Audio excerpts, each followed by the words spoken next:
So,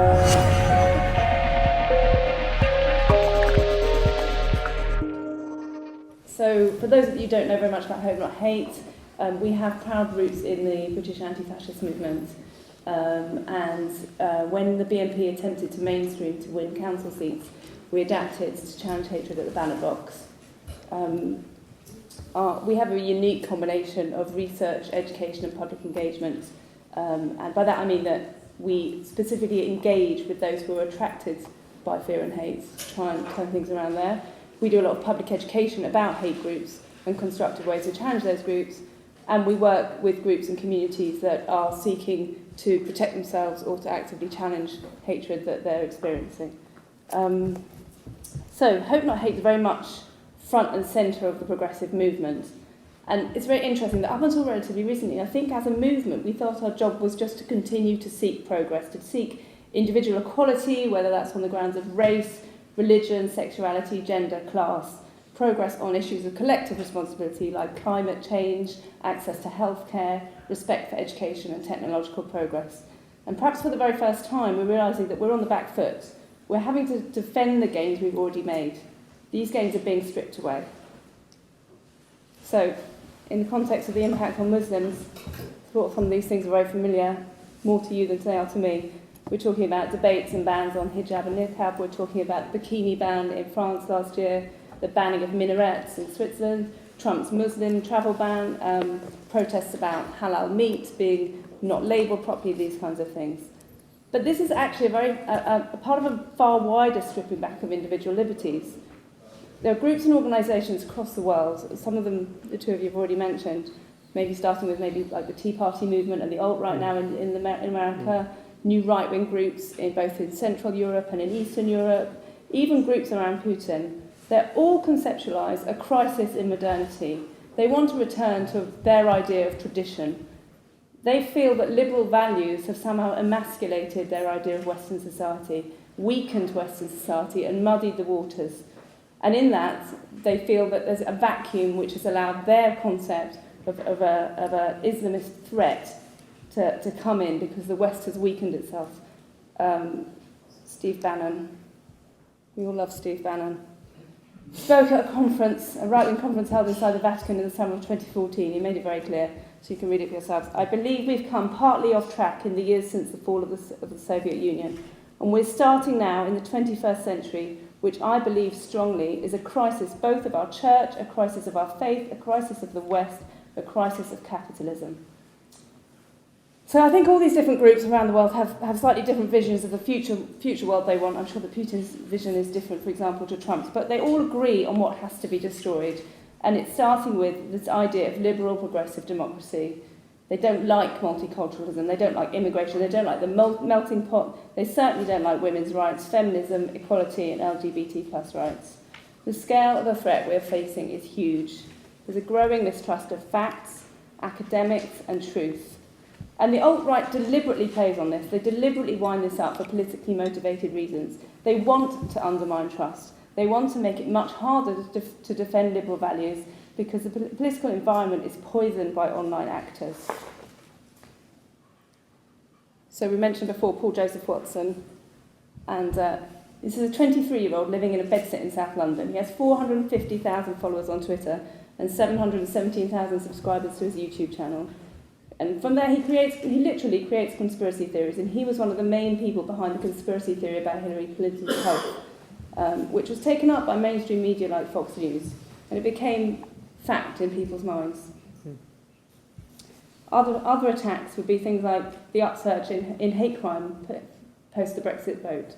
Now, we know obviously that Muslim women are visible and vulnerable, so they were particularly targeted. But it's not just the Muslim community who's affected. Did you know that since the Brexit vote, 3 Eastern Europeans have been murdered in the UK, and they were all murdered by people under the age of 16.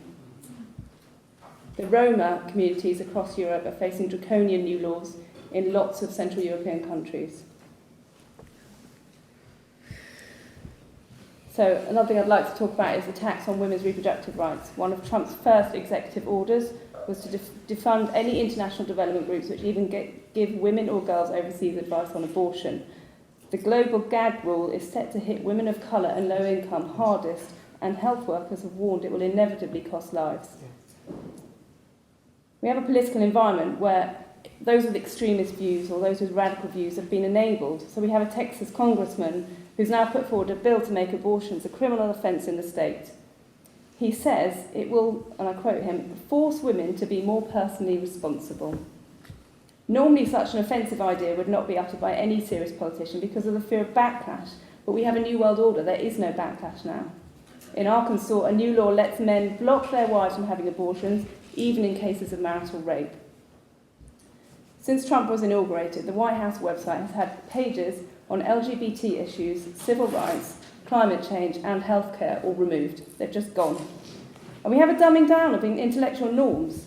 Did you realise that somebody who denies climate change has to convince people that 97% or more of the world's scientists are wrong?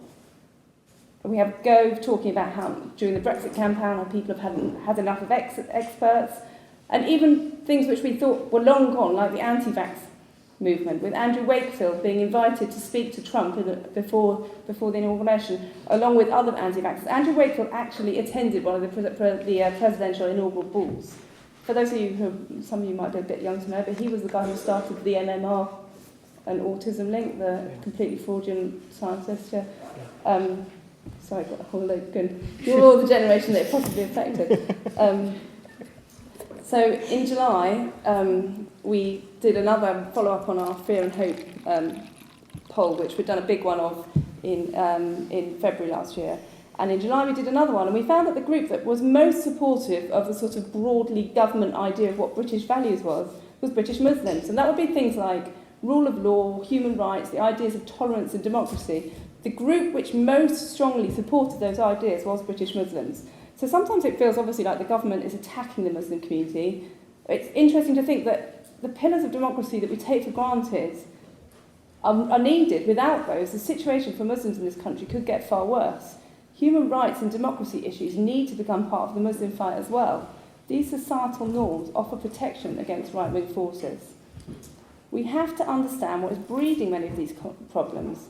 People have real and legitimate concerns. They have economic hardship, the pace of change, housing, schools, hospitals, and fear. And the truth is that we can't ostracise people who hold those fears, but we have to accept there is a plurality of acceptable positions, and what we most of all need to do is marginalise those who are beyond the realms of acceptability and listen to those who are actually just coming from a position of fear and ignorance.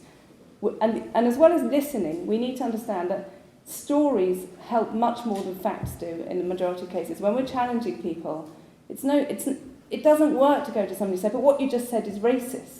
Or didn't you know that we never got those millions of pounds for the NHS? It's, you know, that the Brexiteers' promises. All these kind of facts don't work. We saw it very clearly in the Brexit campaign. But when you start telling stories of self, you know, and when people actually meet individuals on a one-to-one, that's when you can start changing hearts and minds.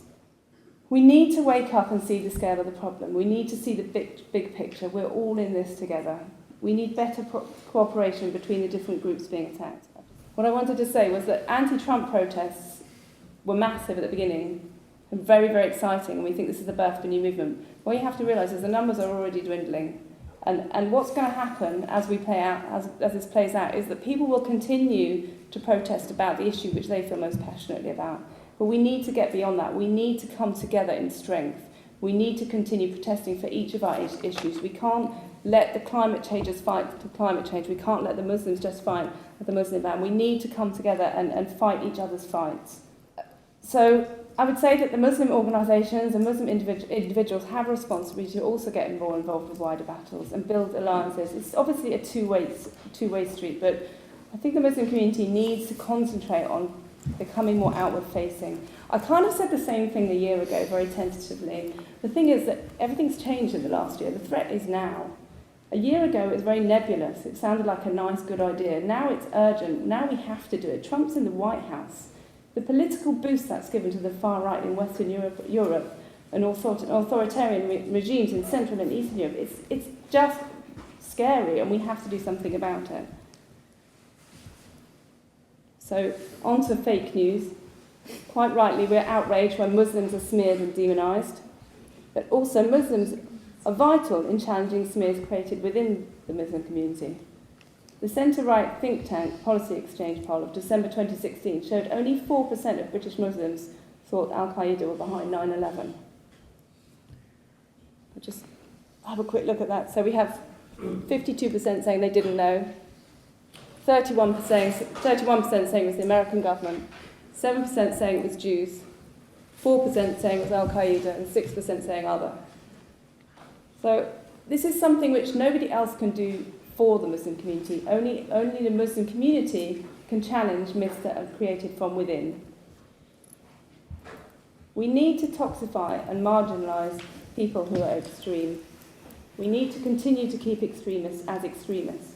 So Hope Not Hate is about to start a rapid rebuttal unit. We've just hired new people for it. We can't have a situation where someone who's a toxic anti-Muslim voice is the expert on Newsnight talking about a Muslim issue. We need to be able, when things come out in the media, to be able to challenge them much more quickly and much more robustly. And that's both from within and without the Muslim community. So through Hope Not Hate's work with the Middle England Project, where we're not going to so many of us sort of hardened communities, but we're asking people in communities where they have an opportunity to hold their Lib Dem or their more left-leaning Tory MPs to account. You know, this is not what we voted you for. You know, we are your constituency, and these are the progressive issues we care about. So in places like Richmond and South Cambridgeshire, we're able to get people to stand up and get their MPs to pledge to vote a certain way on things, or for local councillors to pledge before elections that they will agree with policy decisions that their constituency actually cares about. And the other thing we need to do is we need to form alliances with voices which are progressive, which are often voiceless. So whether that's faith groups, trade unions, students, often people are passionate about this. They just need to be energised. But we have to understand that when one of us is attacked, we're all attacked. So Muslims are on the front line. It's a very worrying time. We have to pick up our heads, look around and see the wider picture. This isn't just an attack on the Muslim community. We have to start thinking about what's happening in the world and what's being pushed back on. I would say, though, we also have to celebrate when things go well. We have a Muslim mayor of the biggest city in Britain, and it's really not that big a deal. Yes, there have been vile attacks, as was mentioned before, but actually for most people, they're over it, and that's a really, really positive thing. We need to celebrate positivity when it comes up. We need to keep working at building networks so that when things don't go well, there's a group to turn to. An attack on one is an attack on all. We need to speak up and we need to speak out. And we need to be braver about leaving our safe spaces to say the things that we're scared of saying. And by that, I don't just mean face-to-face, but obviously using social media too. So we talked a little bit earlier about Twitter, but it's so important to share the stories. But to also, I think what's interesting is often we get a bit of fatigue for this kind of thing. We last week for the One Day Without Us week of action, we created a new video at Hope Not Hate where we got a white man talking about migration in Britain. It was a very different feel from a lot of our social media short films and stuff.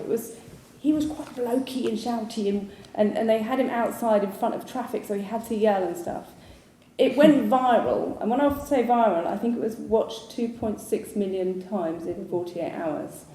So we obviously something went right there. We had a great filmmaker working on it with us, but I think we somehow popped a bubble, and the way I saw that was because it was about migration, and obviously in Britain right now that still means talking about Brexit too. Somehow this was something you could forward to a friend who had voted out, without feeling that you were offending them, or without them just going, oh, more progressive, you know. There was something different and edgy about it, and I think it's constantly thinking about ways we can do that, and how we can extend out in a way that someone can hear those messages.